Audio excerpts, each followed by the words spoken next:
नमस्कार दोस्तों, हमारी आज की कहानी है बूढ़े ससुर का कारनामा।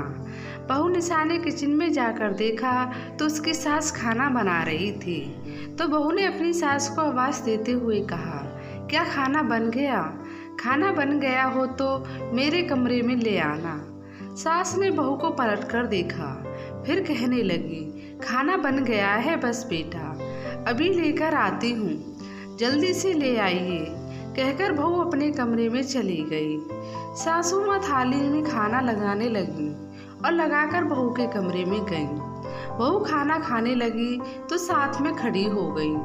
बहू बोली, और खाना खाने दोगी भी या नहीं, या इधर ही खड़ी रहोगी? अब जाकर बाकी का काम भी कर लो। और सास कमरे से बाहर निकल जाती है। फिर किचन में आते फिर जल्दी जल्दी काम में लग जाती है। फिर थाली में खाना निकालती है और अपने बेटे के लिए ले जाती है। अमन नीता देवी का छोटा बेटा है जो दिव्यांग है और अपनी टांगों से चल नहीं सकता और बस व्हील चेयर पर बैठा रहता है। या जब बैठे बैठे थक जाता है तो बिस्तर पर लेट जाता है। नीता देवी उसके लिए खाना ले गई और अपने हाथों से खिलाती हैं। उसके बाद तो खुद भी खा लेती हैं। नीता जी खाना खाकर हटी ही थी कि उनकी बहू की आवाज़ आती है, कहाँ गई हैं अब? ये बर्तन भी उठा ले जाओ। बहू कहती है, अब मेरे लिए एक कप चाय भी बना लाना, सिर दर्द कर रहा है। नीता जी कहती हैं, ठीक है। फिर वो बहू को चाय बनाकर दे देती हैं। किचन का सारा काम निपटाने लगती हैं। फिर अपने बेटे अमन के पास जाती हैं और उसके सिर पर हाथ रखती हैं। अमन कहता है, मम्मी आप कितना काम करती हैं, भाभी तो कुछ नहीं करती और आप उनका सारा काम करती हैं, आप थक जाती होंगी। नीता जी थके गले से बोलती हैं, हाँ बेटा, बुरा नसीब है तो क्या कर सकते हैं, जब तक जीवन जीना है काम तो करना ही पड़ेगा। अंदर बहू यह सब सुन लेती है और जाकर अमन को थप्पड़ जड़ देती है। अमन नीता जी रोने लगते हैं। बहू कहती है, अगर जुबान बंद नहीं रखी तो मुझसे बुरा कोई नहीं होगा। तभी उसका पति बाहर निकल आता है और ससुर चंद्रभूषण भी आ जाते हैं। निशा पति की तरफ इशारा करते हुए चुप रहने को बोलती है और दौड़ी पानी लेकर आती है। 5 मिनट बाद खाने के लिए पूछती है और दौड़ी दौड़ी जाती है, खाना टेबल पर लगा देती है। ससुर जी के आते ही निशा एक पैर पर खड़ी हो जाती है और नीता जी बैठी रहती हैं। दोनों बाप बेटा खाना खा लेते हैं। फिर वह फिर अपने पति और ससुर के सारे काम करती है। चंद्रभूषण जी की खुद की ही फैक्ट्री थी। पढ़ाई के बाद बड़े बेटे को अपने साथ ही बिजनेस में लगा लिया था, जबकि छोटा बेटा था वो घर पर ही रहता था। चंद्रभूषण जी एक सामाजिक और अच्छे व्यक्ति थे। बाहर से जितने कठोर, अंदर से ही उतने कोमल थे। जब उनकी शादी हुई थी तब एक छोटी सी दुकान थी। धीरे धीरे उन्होंने बहुत बड़ी फैक्ट्री बना ली। वो बहुत ही दयालु प्रवृत्ति के थे और हमेशा दूसरों की मदद के लिए आगे रहते थे, किंतु जल्दी से किसी पर विश्वास नहीं करते थे। इसलिए आर्थिक स्थिति होने के कारण भी अपने घर में किसी नौकर को नहीं रखा था। नीता देवी ने अपनी पति का हर सुख दुख में हर कदम पर साथ दिया था। इस कारण वो अपनी पत्नी से बहुत प्रेम करते थे। नीता देवी पढ़ी लिखी परंतु सीधी सादी घरेलू महिला थी। झूठ फरेब छल कपट उन्हें दूर दूर तक नहीं आता था। बस अपने काम में लगी रहती थी और अमन पर तो जान न्यौछावर करती थी। चंद्रभूषण जी अपने दोनों बेटियों से बहुत प्रेम करते थे, परंतु दोनों में से ज़्यादा प्रेम अमन को करते थे। चंद्रभूषण की सुबह घर से निकल जाते और देर रात तक लौटते, इसलिए घर में क्या हो रहा है क्या नहीं हो रहा, किस तरह चल रहा है, इस बात की उन्हें भनक तक नहीं थी, क्योंकि उनके हिसाब से तो सब कुछ सही चल रहा था। उन्हें पता ही नहीं चलता कि पीछे उनकी बहू निशा उनके बेटे और पत्नी पर अत्याचार करती है, अपने सारे काम कराती है और अमन को मारती है और घर में सास के सारे काम करती है। अगर अमन कभी यह धमकी देता है कि मैं पिताजी को सब कुछ बता दूंगा, तो निशा उनसे बहुत लड़ती और वो पिता को कुछ नहीं बता पाए।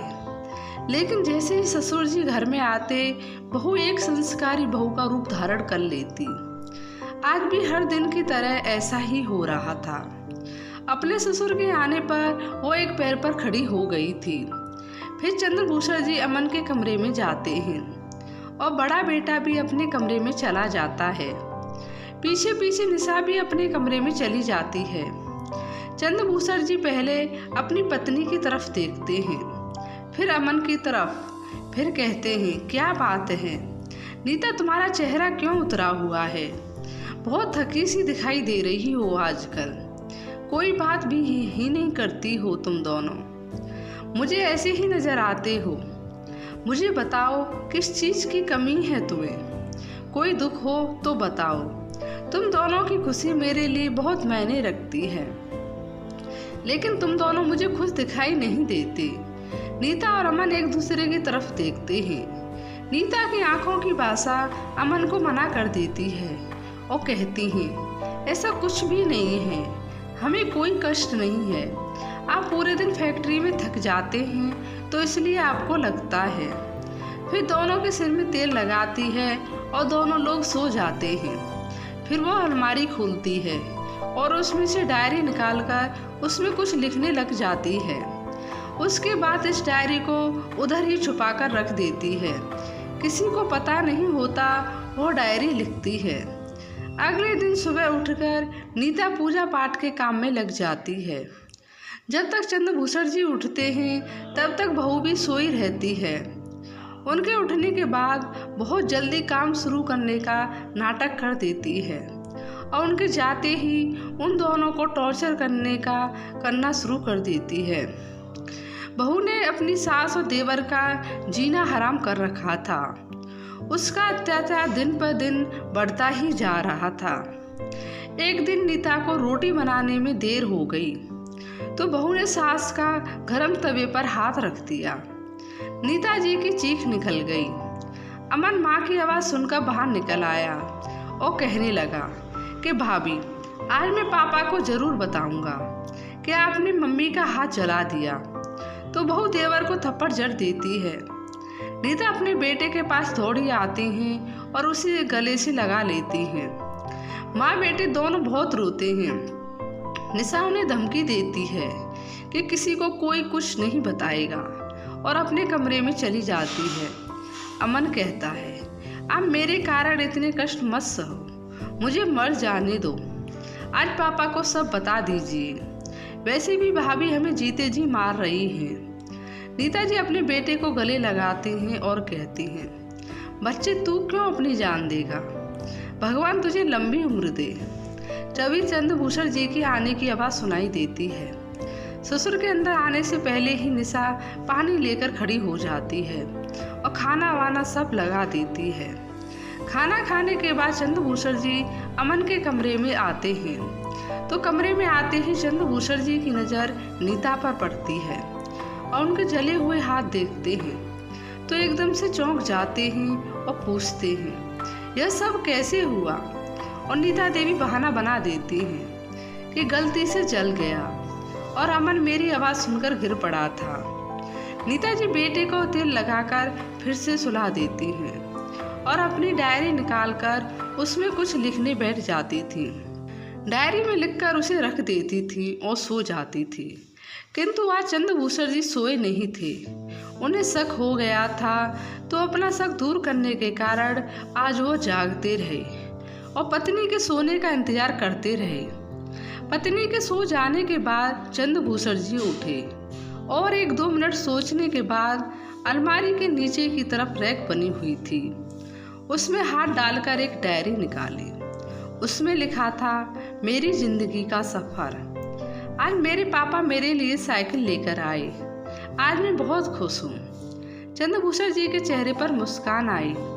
उन्हें आगे पढ़ने की इच्छा हुई तो जल्दी से जमीन पर ही बैठ गए।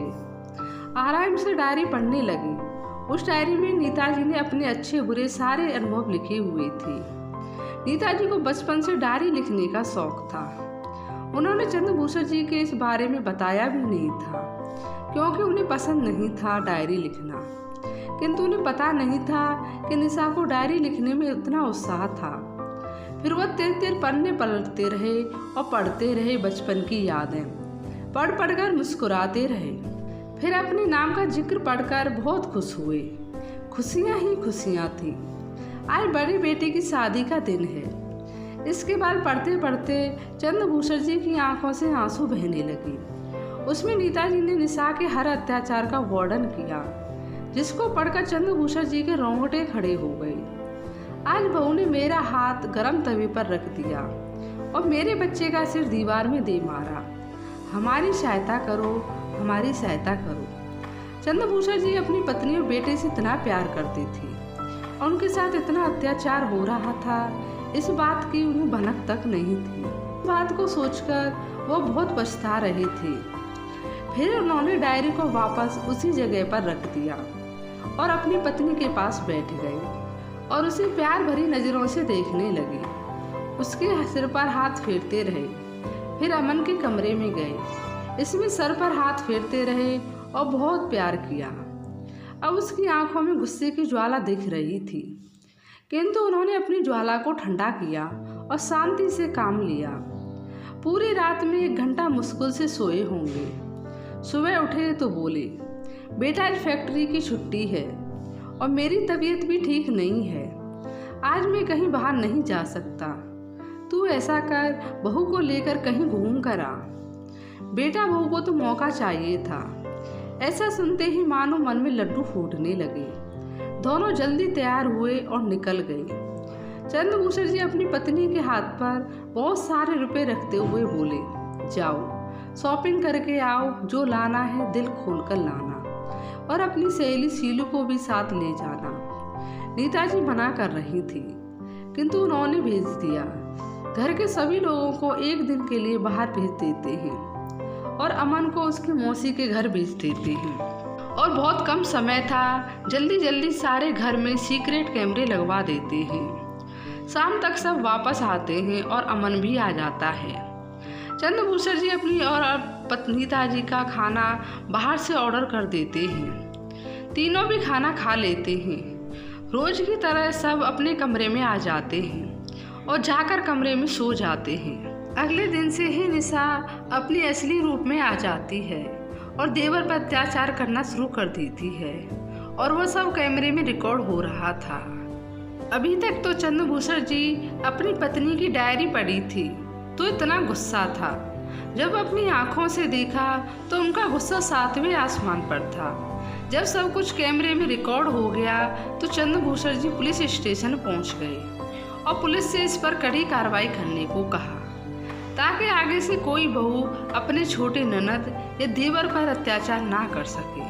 और घर आ गई। कुछ देर बाद लेडीज पुलिस निशा के हाथों में आकर हथकड़ी डाल देती है। निशा चौंक जाती है और पूछती है, मैंने क्या किया है? क्या है यह सब?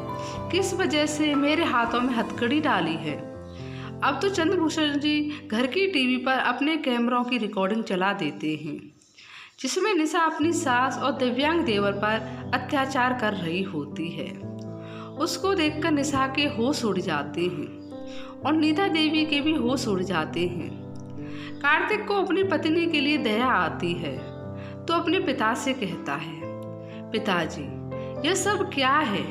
क्या ड्रामा है?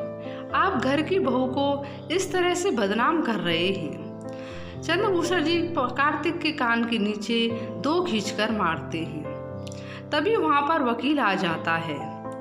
उन्होंने पुलिस स्टेशन से ही फोन कर दिया था, मैं अपनी पत्नी और बेटे पर हुए अत्याचार का बदला खुद ले सकता हूँ, पर मैं कानून को अपने हाथ में लेने की बेवकूफ़ी नहीं की। मेरी पत्नी और बच्चे का क्या होगा?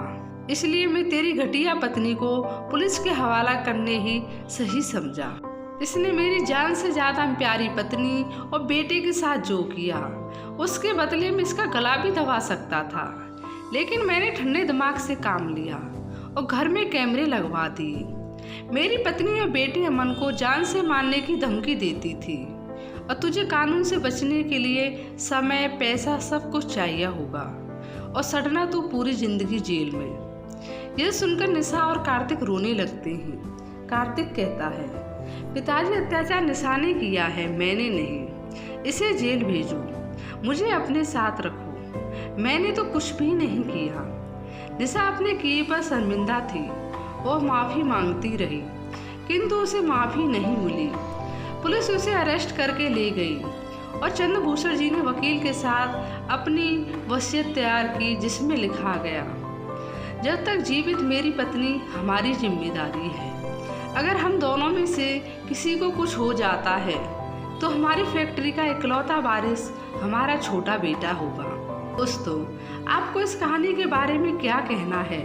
चंद्रभूषण जी ने सही किया या गलत? कमेंट में ज़रूर बताएं और चैनल को सब्सक्राइब करना बिल्कुल भी ना भूलें। धन्यवाद।